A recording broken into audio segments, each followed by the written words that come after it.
Welcome to crack TNPSC YouTube channel. So இன்றைக்கி கிளாஸில் பார்த்தீங்கன்னா பொலிட்டிக்கல் பார்ட்டிஸ், அதாவது பர்டிகுலராக என்ன பார்க்க போகிறோன்னா recognition of political parties and political பார்ட்டிஸும் ரெகனைஸ்டு பொலிட்டிக்கல் பார்ட்டிஸ்க்கும் ரெஜிஸ்டர்டு பொலிட்டிக்கல் பார்ட்டிஸ்க்கும் உள்ள என்ன டிஃப்ரென்ஸ் இருக்குதுன்னு பார்க்க போகிறோம். எண்ட் ஆஃப் தி செஷனில் வந்து பார்த்திங்கன்னா எலெக்ஷன் எக்ஸ்பெண்டிச்சரை பற்றி ஒரு சின்ன டாபிக் பார்த்துருவோம். ஓகேங்களா? ஸோ இன்றைய டாபிக் வந்து பார்த்திங்கன்னா recognition of political parties. Okay,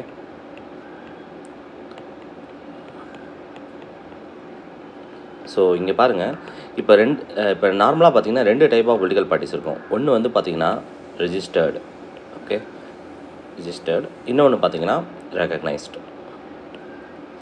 so இது ரெண்டுத்துக்கும் ஃபஸ்ட்டு டிஃப்ரென்ஸ் தெரிஞ்சுப்போம். ரெஜிஸ்டர்டு பொலிட்டிக்கல் பார்ட்டிஸ்னால் நீங்கள் ஒரு பொலிட்டிக்கல் பார்ட்டியாக ஆகிட்டீங்க அண்ட் இப்போது இதில் எலெக்ஷன் பாலிட்டிக்ஸில் எலெக்ஷனில் நிற்க போகிறீங்க அப்படின்னு முடிவு பண்ணிட்டாலே அந்த ஒரு பொலிட்டிக்கல் பார்ட்டியை நீங்கள் ரெஜிஸ்டர் பண்ணணும். எங்கே ரெஜிஸ்டர் பண்ணணும்னா எலெக்ஷன் கமிஷன் ஆஃப் இந்தியாவில். ஸோ எலெக்ஷன் கமிஷன் ஆஃப் இந்தியாவில் ரெஜிஸ்டர் பண்ண அப்புறம் இப்போது நீங்கள் நார்மலாக ரெஜிஸ்டர் ஆனால் மட்டும்தான் நீங்கள் எலெக்ஷன்லேயே போட்டி போட முடியும். ஸோ அந்த ரெஜிஸ்டர் ஆன எல்லா பார்ட்டிஸுமே ரெஜிஸ்டர்ட் பொலிட்டிக்கல் பார்ட்டிஸ் தான். ஃபார் எக்ஸாம்பிள், இப்போ ரீசெண்டாக வந்த டிவிகே, ஓகேங்களா, இந்த டிவிகே பொலிட்டிக்கல் பார்ட்டி இப்போ ரெஜிஸ்டர்டு பொலிட்டிக்கல் பார்ட்டி தான். ஸோ இந்த ரெஜிஸ்டர்டு பொலிட்டிக்கல் பார்ட்டிஸாக இருக்க சில பார்ட்டிஸ் வந்து ரெகக்னைஸ்டு பொலிட்டிக்கல் பார்ட்டிஸாக இருப்பாங்க. ஓகேங்களா? ஸோ ரெகக்னைஸ்டுன்னா for example based on poll performance, அதாவது போல் பர்ஃபார்மன்ஸை வச்சு, so based on poll performance election commission of India சில பொலிட்டிக்கல் பார்ட்டிஸை மட்டும் ரெகக்னைஸ்டு பொலிட்டிக்கல் பார்ட்டிஸாக ஆக்குவாங்க. ஓகேவா? ஸோ நல்லா புரிஞ்சுக்கோங்க, நீங்கள் எலெக்ஷனில் போட்டி போடணுன்னால ரெஜிஸ்டர்ட் பொலிட்டிக்கல் பார்ட்டியாக ரெஜிஸ்டர் பண்ணோம் இசிஐயில். அண்ட் அதில் சில பார்ட்டிஸை போல் பர்ஃபார்மன்ஸ், அதாவது நீங்கள் ஓட்டிங் பர்ஃபார்மன்ஸ் எப்படி இருக்குன்றதை பார்த்து அதுக்கப்புறம் சில பொலிட்டிக்கல் பார்ட்டிஸை மட்டும் ரெகக்னைஸ்டு பொலிட்டிக்கல் பார்ட்டிஸாக எலெக்ஷன் கமிஷனே அறிவிக்கும். ஓகேங்களா? ஸோ இப்போ இந்த ரெகக்னைஸ்டில் வந்து பார்த்திங்கன்னா ரெண்டு கேட்டகரி இருக்குது. ஒன்று வந்து பார்த்திங்கன்னா நேஷ்னல், இன்னொன்று வந்து பார்த்திங்கன்னா ஸ்டேட், அதாவது state recognised political parties and national recognised political parties. So இப்போ என்னென்னா ரெகனைஸ்டு பொலிட்டிக்கல் பார்ட்டிக்கு என்ன யூஸ் அப்படின்னு கேட்டோம்னு வச்சுக்கோங்களேன், அவங்களுக்கு சில ப்ரிவிலேஜஸ் இருக்குது. ஓகேயா? என்ன மாதிரி ப்ரிவிலேஜ்னா, for example access to electoral roll. ஓகேங்களா? எலக்டோரல் ரோல்னால் அதில் தான் எல்லாரோட ஓட்டர்ஸோட லிஸ்ட் இருக்கும். அது வந்து பார்த்திங்கன்னா 2 செட் ஆஃப் ஃப்ரீ ரோல் வந்து அவங்களுக்கு எலெக்ஷன் கமிஷன் கொடுக்கும். அடுத்தது political broadcast in state owned television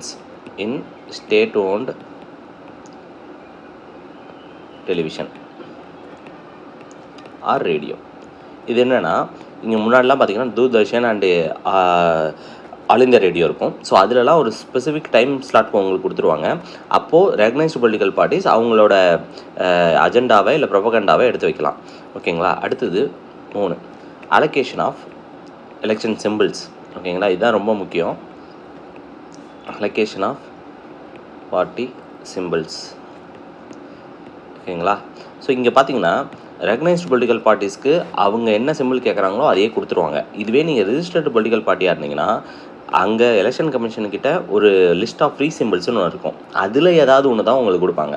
அதுவே ஒரே சிம்பிளே 2 பேர் கேட்டாங்கன்னா ஆல்ஃபாபெட்டிக்கல் ஆர்டரில் யார் இருக்காங்களோ அவங்களுக்கு தான் அதை கொடுப்பாங்க. ஓகேங்களா? ஸோ அடுத்து அண்டு இந்த சிம்பிளை பற்றி கொஞ்சம் பார்க்கலாம். ஓகேங்களா? இந்த சிம்பிள். ஓகே, இப்போ இந்த சிம்பிளை பொறுத்த வரைக்கும் பார்த்தீங்கன்னா நேஷ்னல் பொலிட்டிக்கல் பார்ட்டியாக இருந்தீங்கன்னா நேஷ்னல் லெவலில் இருக்க எல்லா எலெக்ஷனுக்கும் அதை யூஸ் பண்ணிக்கலாம். Use at national level. ஓகேங்களா? அதாவது இப்போ ஃபார் எக்ஸாம்பிள் நான் சொல்கிறேன். இப்போது இந்த சிம்பிள் வந்து பார்த்திங்கன்னா ஐஎன்சிக்கு இருக்குதுன்னு வச்சுப்போம், இந்தியன் நேஷனல் காங்கிரஸுக்கு. அந்த சிம்பிளை நம்ம ஸ்டேட் எலெக்ஷனுக்கும் அதை யூஸ் பண்ணிக்கலாம், இல்லை நேஷ்னல் லெவலில் நடக்கிற லோக்சபா எலெக்ஷனுக்கும் அதை யூஸ் பண்ணிக்கலாம். இப்போ ஸ்டேட் அதாவது ரெகனைஸ் ஸ்டேட் பார்ட்டியாக இருக்குதுன்னு வச்சுக்கோங்களேன். இது நேஷ்னல் பார்ட்டி, இது ஸ்டேட் பார்ட்டியாக இருக்குதுன்னு வச்சுக்கோங்களேன். அதை வந்து ஃபார் எக்ஸாம்பிள் தமிழ்நாட்டில் மட்டும்தான் விசிகே வந்து ரெகனைஸ்டு பொலிட்டிக்கல் பார்ட்டி. அப்போனா விசிகேவோட சிம்பிளை தமிழ்நாட்டில் மட்டும் ஸ்டேட் லெவலில் மட்டும் யூஸ் பண்ணிக்கலாம். ஓகேங்களா? ஸ்டேட் லெவலில் மட்டும் யூஸ் பண்ணிக்கலாம். ஓகே, அடுத்து வேறு பார்ட்டிஸ் இருக்காங்களே, registered parties but unrecognised, registered unrecognised parties அவங்கெல்லாம் பார்த்திங்கன்னா ஃப்ரீ சிம்பிளில் தான் எடுக்கணும். ஓகே, ஸோ அவங்களாம் ஃப்ரீ சிம்பிளில் மட்டும்தான் எடுக்கணும். அடுத்து இப்போ ரிஜிஸ்டர்டு அண்ட் ரெகனைஸ்டுக்கு, ரிஜிஸ்டர்டு வெர்சஸ் ரெகனைஸ்டுக்கு வேறு என்ன ப்ரிவிலேஜஸ்ன்னு பார்ப்போம். ப்ரிவிலேஜஸை பார்க்கலாம். ஓகே, ரிஜிஸ்டர்டு அண்டு ரெகனைஸ்டு பார்ட்டிஸ்க்கு வேறு ப்ரிவிலேஜஸ். ஃபஸ்ட்டு ரெகனைஸ்டு பொலிட்டிக்கல் பார்ட்டிஸை பார்ப்போம். ரெகனைஸ்டுக்கு ஒரு ப்ரொப்போசர் இருந்தாலே போதும். அதாவது டூரிங் நாமினேஷன், அதாவது நாமினேஷனுக்கு ஒரு ப்ரொப்போசர் இருந்தாலே போதும். அதாவது ஒருத்தவங்க அவங்கள பேக் பண்ணாலே போதும். ஆனால் ரிஜிஸ்டர்டுக்கு பார்த்தீங்கன்னா, ரிஜிஸ்டர்டு பொலிட்டிக்கல் பார்ட்டிக்கு 10 ப்ரொப்போசர்ஸ் வேணும். ஓகேங்களா, அவங்க எலெக்ஷனில் நிற்கிறதுக்கு பேக் பண்ணுறதுக்கு 10 பேர் வேணும். அண்ட் இதே கண்டிஷன் தான் இண்டிபெண்ட் கேண்டிடேட்டுக்கும். ஓகேங்களா, அதாவது ரெகனைஸ்டு பொலிட்டிக்கல் பார்ட்டிக்கு கொஞ்சம் ஈஸியாக பொலிட்டிக்கல் இதுனது எக்ஸாம் எலெக்ஷனில் பார்ட்டிசிபேட் பண்ணுறதுக்கு சில ப்ரிவிலேஜஸ் கொடுக்குறாங்க. அதில் ஒன்று என்னென்னா, ஒருத்தவங்க சப்போர்ட் பண்ணாலே போதும். ஏன்னா அவங்க நல்லா போல் பர்ஃபார்மன்ஸ் காட்டி தான் ரெகனைஸ் ஆகிருக்காங்க. ஸோ ஒருத்தவங்க சப்போர்ட் பண்ணாலே போதும். ரெஜிஸ்டர்டு பொலிட்டிக்கல் பார்ட்டிஸ்க்கு 10 பேர் வந்து பார்த்தீங்கன்னா பேக் பண்ணணும், ப்ரொப்போசல்ஸ்னு சைன் பண்ணணும். ஓகேங்களா, ஸோ அடுத்து இன் டேர்ம்ஸ் ஆஃப் ஸ்டார் கேம்பெயினர்ஸ்னு சிலர் இருப்பாங்க. ஓகேங்களா, ஸ்டார் கேம்பெயினர்ஸ் ஃபார் எக்ஸாம்பிள் இந்த சினிமா ஸ்டார்ஸு அவங்களெல்லாம் ஸ்டார் கேம்பெயினர்ஸாக கொண்டு வருவாங்க. ரெகனைஸ்டு பொலிட்டிக்கல் பார்ட்டிஸ்க்கு ஸ்டார் கேம்பெயினர்ஸ் 40 பேர் அலௌடு. இதுவே ரிஜிஸ்டர்டு பொலிட்டிக்கல் பார்ட்டிஸ்க்கு ஸ்டார் கேம்பெயினர்ஸ் 20 பேர் தான் அலௌடு. அண்ட் இதில் ரொம்ப முக்கியமான இது பார்த்திங்கன்னா, expense of star campaigners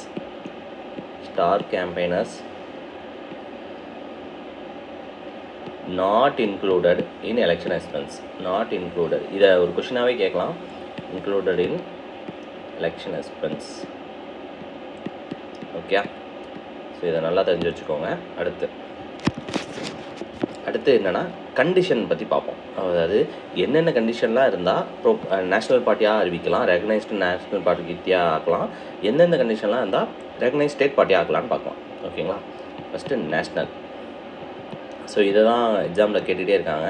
so national first நல்லா புரிஞ்சுக்கோங்க. 6% ஆஃப் வேலிட் ஓட்டு, 6% ஆஃப் வேலிட் ஓட்டு எங்கேருந்துலாம் வாங்கியிருக்கணும் அப்படின்னா 4 ஆர் மோர் ஸ்டேட்ஸ்லேருந்து வாங்கலாம்.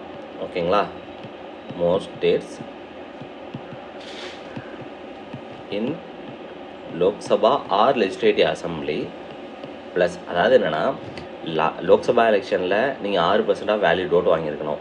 இல்லை லெஜிஸ்லேட்டிவ் அசம்பிளியில் நின்று 4 இல்லை மோர் ஸ்டேட்ஸில் 6% ஓட்டு. இப்போ பார்த்தீங்கன்னா தமிழ்நாடு எலெக்ஷனில் தமிழ்நாடு சிஎம் எலெக்ஷனுக்கு நீங்கள் 6% ஓட்டு வாங்கியிருக்கணும். இதே மாதிரி 4 ஸ்டேட்டில் இல்லை 4க்கு மேலே இருக்க ஸ்டேட்ஸில் நீங்கள் 6% ஓட்டு வாங்கியிருக்கணும்.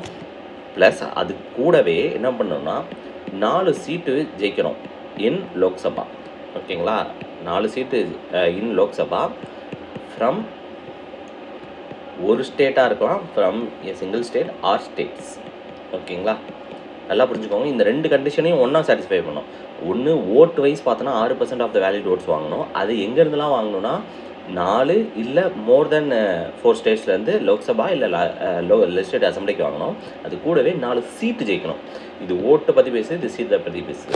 அடுத்து second 2% of seats, 2% of seat in Lok Sabha plus அந்த 2% ஆஃப் சீட்ஸ் ஃபார் எக்ஸாம்பிள் 500 சீட்ஸ்னு வச்சா கூட அதில் 2% எவ்வளோ, 500ல் 2%னா அதுவே 10 சீட்ஸ் வந்துடும். ஓகேங்களா, ஸோ அந்த 10 சீட்ஸு இப்போ 2%னா அது 10 சீட்ஸு. அவங்க என்ன சொல்கிறாங்கன்னா 2% ஆஃப் சீட்ஸ் லோக்சபாவில் வாங்கணும். பட் கூடவே இன்னொரு கண்டிஷன் வைக்கிறாங்க. அந்த seats should be selected from, அந்த சீட்ஸ்லாம் எங்கேருந்து வரணும்னா 3 ஸ்டேட்ஸ்லேருந்து வரணுமா. ஒரே ஸ்டேட்டில் 10 சீட் ஜெயிச்சா உங்களுக்கு கிடைக்காது. ஓகேங்களா, அதான் நான் சொன்னேன். இந்த 2% வந்து 10 சீட்டு தான். ஆனால் அந்த 10 ஸ்டேட்டும் should come from 3 different states. அது மொத்தமாக சேர்த்து 3 ஸ்டேட்ஸில் சேர்த்து 10 வரணும். ஒரே ஸ்டேட்டில் 10 வரக்கூடாது. ஓகேங்களா, ஸோ 3, அதாவது ரெகக்னைஸ்டு பொலிட்டிக்கல் பார்ட்டியாக 4 ஸ்டேட்டில், அதாவது ஸ்டேட் ரெகனைஸ்டு பார்ட்டியாக 4 ஸ்டேட்டில் இருந்தால் உங்களுக்கு நேஷ்னல் பார்ட்டியாக ரெகனைஸ் பண்ணிடுவாங்க. அதாவது ஸ்டேட் ரெகனைஸ்ட் பார்ட்டிக்கு ஒரு சில கண்டிஷன்ஸ் இருக்குது. அந்த கண்டிஷனை 4 ஸ்டேட்டில் சாட்டிஸ்ஃபை பண்ணிட்டீங்கன்னா உங்களுக்கு நேஷ்னல் பார்ட்டியாக ரெகனைஸ் பண்ணிடுவாங்க. ஸோ இந்த மாதிரி ரெகனைஸ் பண்ண political parties, national political parties பார்த்திங்கன்னா 6 இருக்குது. ஓகேங்களா? ப்ரெசண்ட்டாக அது அது ஒரு எலெக்ஷனுக்கும் மாறும். ஸோ 6 ஸ்டேட்ஸ், 6 பார்ட்டிஸ் என்னென்னா Congress, BJP, CPI, Aam Aadmi party, Bahujan Samaj party, national people's party. ஓகேங்களா? நேஷ்னல் பீப்புள்ஸ் பார்ட்டி வந்து இந்த நார்த் ஈஸ்டில் இருக்கும். ஸோ பகுஜன் சமாஜ் தெரியும், மாயாவதியோடது. அப்புறம் ஆம் ஆத்மி வந்து பார்த்திங்கன்னா கெஜ்ரிவால், சிபிஐ உங்களுக்கு தெரியும், பிஜேபி, ஐஎன்சி, இது ரெண்டுமே தெரிஞ்சது தான். ஓகேங்களா? ஸோ 6 இப்போ ப்ரெசண்ட்டாக இருக்கிறது 6 நேஷ்னல் ரெகக்னைஸ்டு பார்ட்டிஸ். ஓகேங்களா? அடுத்து ஸ்டேட்டை பார்ப்போம். Okay, state recognised parties.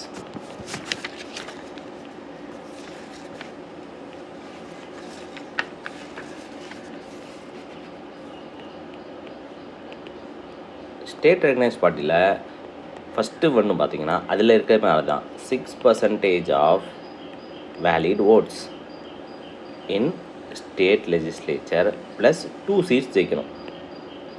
ஓகேங்களா? அதாவது 6% ஓட்டு வாங்குறது மட்டும் இல்லை, அது கூடவே 2 சீட் ஜெயிக்கணும்.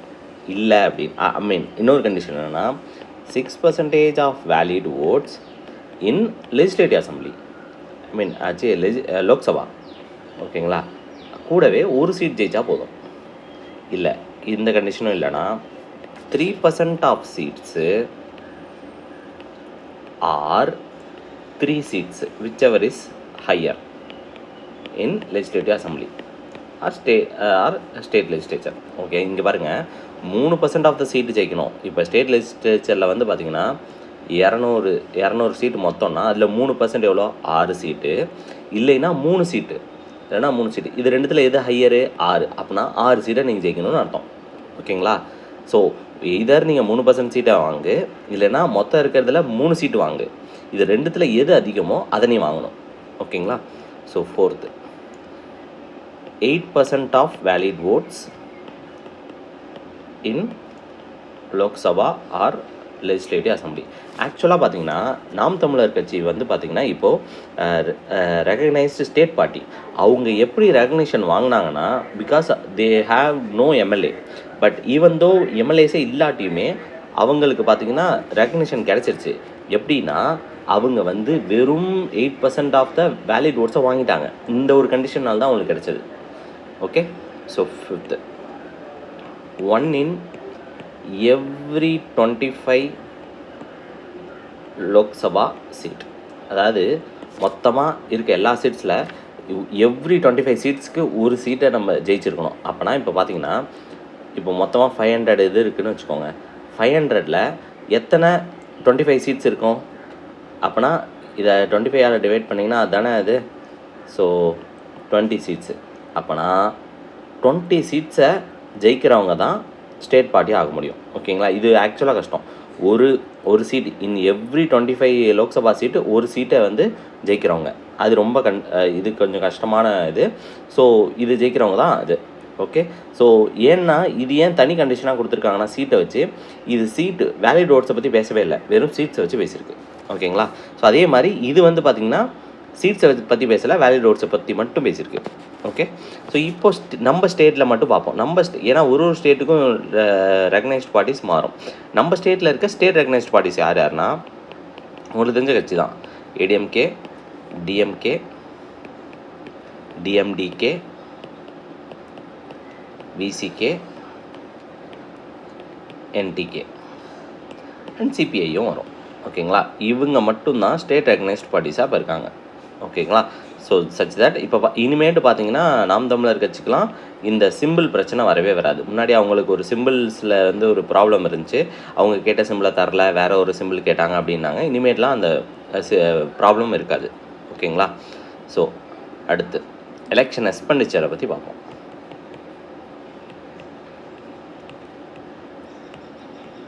Election expenditure. So election expenditure ரீசெண்டாக பார்த்தீங்கன்னா எலெக்ஷன் எக்ஸ்பெண்டிச்சர் ரிவைஸ் பண்ணியிருக்காங்க. இப்போ ரிவைஸ்டு எக்ஸ்பெண்டிச்சர்ஸை மட்டும் பார்ப்போம். இந்த டேபிளை ஞாபகம் வச்சுக்கிட்டா போதும். ஸோ லோக்சபா இது, லெஜிஸ்லேட்டிவ் அசம்பிளி போட்டிருக்கேன். அடுத்து இதையே ரெண்டாக பிடிச்சிப்போம், லார்ஜ் ஸ்டேட்டுக்கு ஸ்மால் ஸ்டேட்டுக்கு. ஓகேங்களா? ஸோ இதுதான் டேபிள். ஸோ இங்கே பார்த்தீங்கன்னா 95 lakh பர் கேண்டிடேட்டு. ஓகேங்களா? ஒரு கேண்டிடேட்டு ஒரு லார்ஜ் ஸ்டேட்லேருந்து வந்திருந்தால் லோக்சபா எலெக்ஷனுக்கு 95 lakhs செலவு பண்ணலாம். இதுவே லெஜிஸ்லேட்டிவ் அசம்பிளி எலெக்ஷனுக்கு 40 lakhs செலவு பண்ணலாம். ஸ்மால் ஸ்டேட்லேருந்து லோக்சபாவுக்கு 75 லட்சம், லார்ஜ் ஸ்மால் ஸ்டேட்டாக இருந்து லெஜிஸ்லேட்டிவ் அசம்பிளியில் 28 lakhs. ஓகேங்களா? ஓகே, அவ்வளோதான். ஸோ இது ஆக்சுவலாக எக்ஸாம் பர்ஸ்பெக்டிவில் அது கேட்கக்கூடிய கொஷினு. அண்ட் இந்த பர்டிகுலர் டாப்பிக்கே பார்த்தீங்கன்னா இது எல்லாமே பார்த்தீங்கன்னா கரண்ட் அஃபேர்ஸில் இருக்கிறது, ரீசெண்டாகவே ஒரு 1 yearக்குள்ளே இருக்கிறது. சப்சிக்வெண்ட் எக்ஸாம்ஸில் எதில் வேணால் கேட்கலாம். அண்ட் ஸ்டாட்டிக் பர்ஸ்பெக்டிவ்லையுமே இது ரொம்ப important topic. Okay, so please do subscribe to crack TNPSC channel. Thank you.